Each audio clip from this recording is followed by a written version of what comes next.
Hey viewers, welcome back to my channel three world. आज मैं आपसे एक बहुत इंपॉर्टेंट बात करने वाली हूँ। मेरी बहुत सारी व्यूअर्स मुझे कमेंट कर रही थी और कह रही थी कि एग्ज़ाम जल्दी होने के कारण उनके अंदर एक फेयर क्रिएट हो गया है। उनको ऐसा लग रहा है कि उनकी तैयारी पूरी अच्छी तरह से नहीं हुई है। किसी को ये लग रहा है कि उनके मॉक में नंबर कम बन रहे हैं, तो उनको डर लग रहा है, उनके अंदर एक फेयर क्रिएट हो गया है।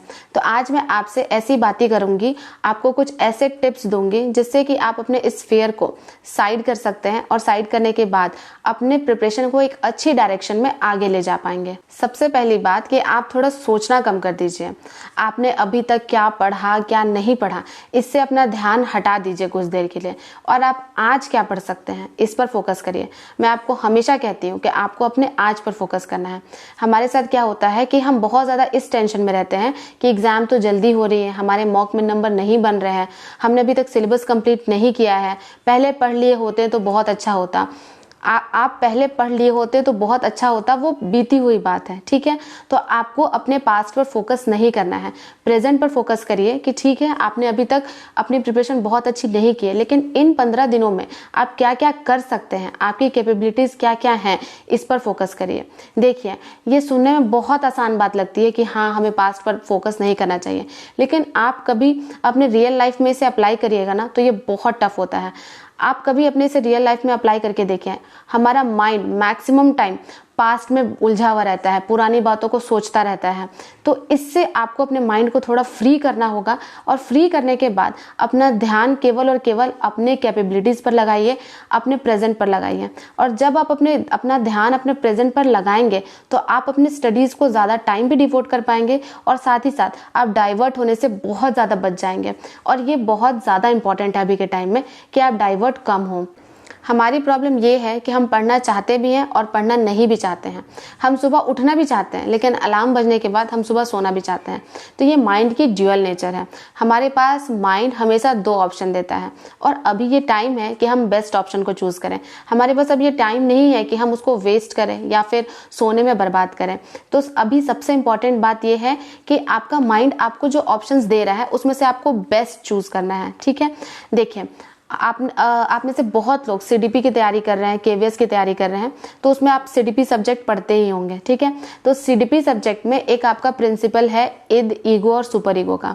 सिगमंड फ्रॉइड ने इसे दिया था। तो आज मैं इसी बेसिस पर इस कॉन्सेप्ट को आपको समझाऊंगी। देखिए, हमारा इद क्या है? हमारा इद वो है जो हमें हमेशा हर काम को करने में मना करता है। ये हमेशा प्लेजर प्रिंसिपल पर काम करता है। हमारे इद का काम है कि हमें रिलैक्स करना, हमें आराम करने देना। इसलिए इद आपके सामने ऐसे बहाने बनाएगा जिससे कि आप पढ़ाई नहीं कर पाएंगे, और अगर आप पढ़ेंगे भी तो कंसंट्रेशन से नहीं पढ़ पाएंगे, ठीक है। हमारा ईद बोलेगा कि अच्छा, अब तो हमारा टाइम वेस्ट हो गया है, अभी प्रिपरेशन करने से क्या ही हमें मिल जाएगा। तो फिर हम क्या करेंगे? हमारे अंदर एक टेंशन तो रहेगी कि हमें प्रिपरेशन करना है, लेकिन जब हम प्रिपेयर कर रहे होंगे तब हम उतना फोकस नहीं लगा पाएंगे, चीज़ों को ऊपर ऊपर से पढ़ना शुरू कर देंगे कि हाँ चलो एग्जाम तक पढ़ाई कर लेते हैं। तो यहाँ पर आपको अपने ईद को कंट्रोल करने की ज़रूरत है, ठीक है। लेकिन जब हम कोई मोटिवेशनल वीडियो देखते हैं तो हमारा सुपर ईगो हम पर हावी हो जाता है, और हमारा सुपर ईगो मॉरल प्रिंसिपल पर काम करता है। हमारा सुपर ईगो हमें बताता है कि नहीं, हमें पढ़ना चाहिए। और जब हम कोई मोटिवेशनल वीडियो देखते हैं तो हम फिर अपने अंदर एक डेडिकेशन लाते हैं कि आज से हमें 12 घंटे, 14 घंटे या 16 घंटे पढ़ाई करनी है। और होता क्या है, हम 1 से 2 दिन वैसे पढ़ते हैं और उसके बाद फिर वापस से हम पुराने वाले इंसान बन जाते हैं। तो मैं आपको हमेशा कहती हूँ कि आपको ब्लैक और व्हाइट नहीं चुनना है। ब्लैक और व्हाइट के बीच में एक और कलर आता है ग्रे, आपको वो कलर चूज करना है। ना ही आपको ईद के अकॉर्डिंग एकदम टेंशन फ्री हो जाना और पढ़ाई नहीं करनी है, और ना ही आपको सुपर ईगो के अकॉर्डिंग बहुत ज़्यादा पढ़ाई करनी है, दिन के 20-20 घंटे पढ़ाई करनी है। आप अपने ईगो को यूज़ कीजिए। ईगो को यूज़ करने के बाद अपने ईद और सुपर ईगो को बैलेंस कीजिए। उतना पढ़िए जितना आपकी बॉडी आपको अलाउ करती है, ठीक है। और आई होप कि आपको आज ईद, ईगो और सुपर ईगो का कॉन्सेप्ट बहुत अच्छे से समझ आ गया होगा।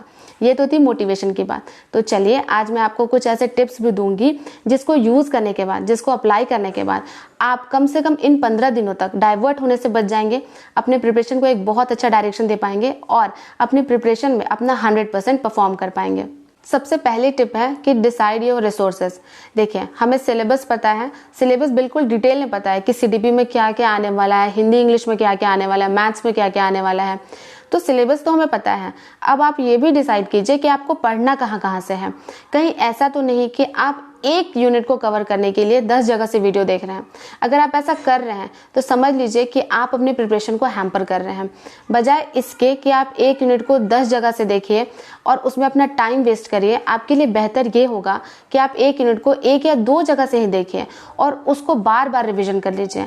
और बार बार रिविजन करने से क्या होगा, आपके उस यूनिट के सारे कॉन्सेप्ट पर आपकी पकड़ बढ़ जाएगी, आपको वो सब कुछ याद हो जाएगा जब आप 10 बार रिवीजन करिएगा। तो इसलिए मैं आपको ये टिप दे रही हूँ और ये बहुत ही ज़्यादा इम्पॉर्टेंट है, क्योंकि अभी जो इंटरनेट है, यूट्यूब है, उस पर कंटेंट की बाढ़ है। सभी टीचर, कोई मैराथन करा रहा है, कोई MCQs करा रहा है, कोई फ्री में पढ़ा रहा है, तो इतने सारे कंटेंट है कि उसमें सबको देखना चाहेंगे तो आप डाइवर्ट हो जाएंगे, क्योंकि ये पॉसिबल नहीं है कि हम सारे टीचर को फॉलो कर लें। तो इसीलिए मैं आपको कह रही हूँ कि आप 1 या 2 टीचर को फॉलो कीजिए और उसके बाद उनके कंटेंट को 5 से 6 बार रिवाइज कर लीजिए।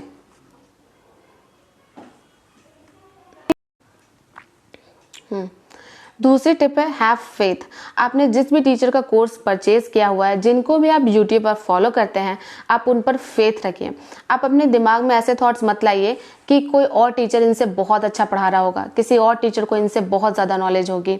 अगर आप ये सब थॉट्स अपने दिमाग में लाते हैं तो आप अपने आप को डाइवर्ट कर रहे होते हैं और इससे क्या होगा ना कि आपके अंदर और कॉन्फिडेंस कम होता जाएगा। क्योंकि अगर आप कंपैरिजन करने लगते हैं कभी भी किसी 2 कंटेंट का या किसी 2 टीचर्स का, तो फिर समझ लीजिए कि आप अपने प्रिपरेशन को डाइवर्ट कर रहे हैं। क्योंकि मैंने देखा है कि यूट्यूब पर सभी टीचर्स बहुत अच्छा पढ़ाते हैं, तो आप अगर किसी भी टीचर से पढ़ रहे हैं तो आपको अच्छा ही पढ़ाएंगे। हमारे टीचर्स हमारे लिए बेस्ट कर रहे हैं, तो अभी ज़रूरत है कि हम अपना बेस्ट दें।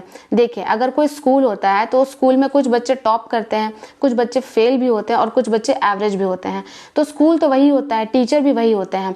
डिपेंड करता है स्टूडेंट पे कि स्टूडेंट ने कितना टाइम स्टडीज़ में डिवोट किया है, वो अपने करियर को लेकर कितना सीरियस था और कितना नहीं था। तो बस यही हमारे साथ है।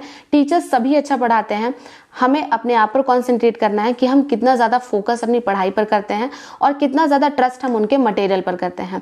तो ये बहुत इंपॉर्टेंट चीज़ है।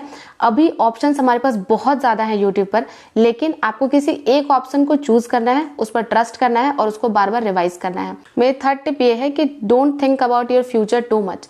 आप अपने फ्यूचर के बारे में ज़्यादा मत सोचिए कि इतना पढ़ने के बाद भी जॉब नहीं हुआ तो क्या हो जाएगा, अगर बीएड वाले स्टूडेंट्स को बाहर कर दिया जाएगा तो क्या होगा।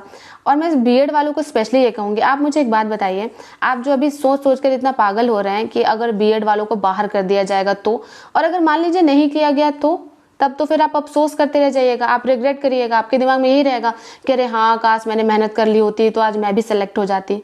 तो इसलिए ये सब नेगेटिव बातें मत सोचिए। आप जितना ज़्यादा नेगेटिव सोचिएगा उतना ज़्यादा खुद को हार्म कीजिएगा। कभी भी नेगेटिविटी किसी को भी किसी भी तरह से पॉजिटिव नहीं कर पाती है। तो बस ये सब बातें सोचना छोड़ दीजिए। बीएड वाले बाहर हो जाएंगे या नहीं हो जाएंगे ये बात की बात है। अभी आपके पास क्या है कि अभी आपको पढ़ना है, फोकस करना है और अपनी पढ़ाई में ज़्यादा टाइम डिवोट करना है, उसके बारे में सोचिए। इन सब बातों के बारे में मत सोचिए। ये भी मत सोचिए कि रिजल्ट कैसा होगा नहीं होगा, ये सब बात की बात है। अभी 15 दिन आपको मिले हैं कि आप पढ़ाई कर सकें, तो 15 दिन में पढ़ाई कीजिए। अगर 15 दिन आप पढ़ लेते हैं तो इसके बाद आपको बहुत सारा टाइम मिल जाएगा ये सब सोचने के लिए कि रिजल्ट होगा या नहीं होगा। आप 15 दिन के बाद सोच लीजिएगा। लेकिन अभी जो टाइम है ना, ये बहुत क्रूशियल है, इसमें पढ़ाई कीजिए, फालतू बातें सोचना बंद कर दीजिए।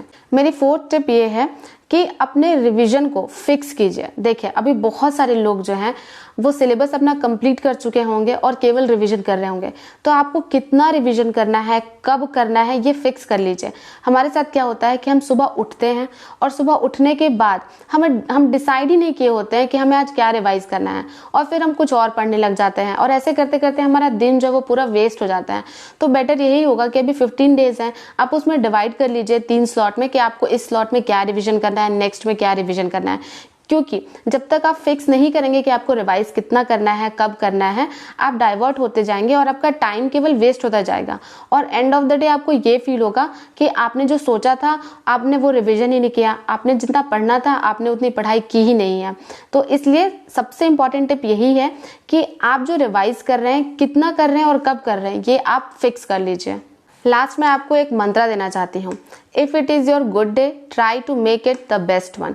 If it is your bad day, try to minimise the losses. इसका मतलब क्या हुआ? इसका मतलब ये है कि अगर आप सुबह उठते हैं पढ़ाई करने के लिए और सुबह में आप सुबह 4 बजे से 10 बजे तक पढ़ाई कर लेते हैं, तो आपको लगता है कि अरे वाह, आज का दिन मेरा बहुत अच्छा रहा, आज मैंने बहुत अच्छी पढ़ाई कर ली। तो अब आगे भी आपको बहुत पढ़ाई करनी है, उसको अच्छे से बेस्ट तक लेकर जाना है। अगर आपने सुबह 5 घंटे पढ़ाई की है तो उसको बेस्ट बनाइए, 10 घंटे पढ़ाई करिए। लेकिन कभी कभी हमारे साथ ऐसा भी होता है कि हम सुबह पढ़ाई करने के लिए नहीं उठ पाते हैं, तो उस टाइम पे आपको ये नहीं सोचना है कि अब तो मेरा इतना टाइम वेस्ट हो गया, तो अब मैं अच्छे से पढ़ाई नहीं कर सकती हूँ। अब आप क्या कीजिए कि अगर आपका ये बैड डे है तो आप इसके लॉसेस को मिनिमाइज कर सकते हैं। अगर आपने सुबह उठकर पढ़ाई नहीं की है तो आप ऐसे मत बन जाइए कि पूरा दिन भी वेस्ट कर दीजिए। पूरे दिन में अपना बेस्ट परफॉर्म करिए और इसके लॉसेस को मिनिमाइज कीजिए। लास्टली मैं आपको यही कहूंगी कि अभी जो ये 15 दिन है इसमें आपको डाइवर्ट कम होना है, और सबसे इंपॉर्टेंट बात, पॉजिटिव रहिए। जॉब होगी नहीं होगी, मॉक में मार्क्स कम आ रहे हैं या ज्यादा आ रहे हैं, ये सब कुछ मैटर नहीं करता है। अभी सबसे ज्यादा इंपॉर्टेंट है आपका पॉजिटिव माइंडसेट। अगर आप पॉजिटिव माइंडसेट से नहीं रहेंगे तो कहीं ना कहीं आप अपने प्रिपरेशन को बहुत ज्यादा हैम्पर करेंगे। इसलिए मैं आपको कहती हूँ कि आप अभी पॉजिटिव रहिए और मेरे चैनल से जुड़े रहिए। इसी तरह के पॉजिटिविटी मैं आपके लाइफ में ऐड करती रहूंगी, आपकी लाइफ में वैल्यू बढ़ाती रहूंगी और आपको स्टडी के अच्छे अच्छे टिप्स आपसे शेयर करती रहूंगी। मिलते हैं नेक्स्ट वीडियो में।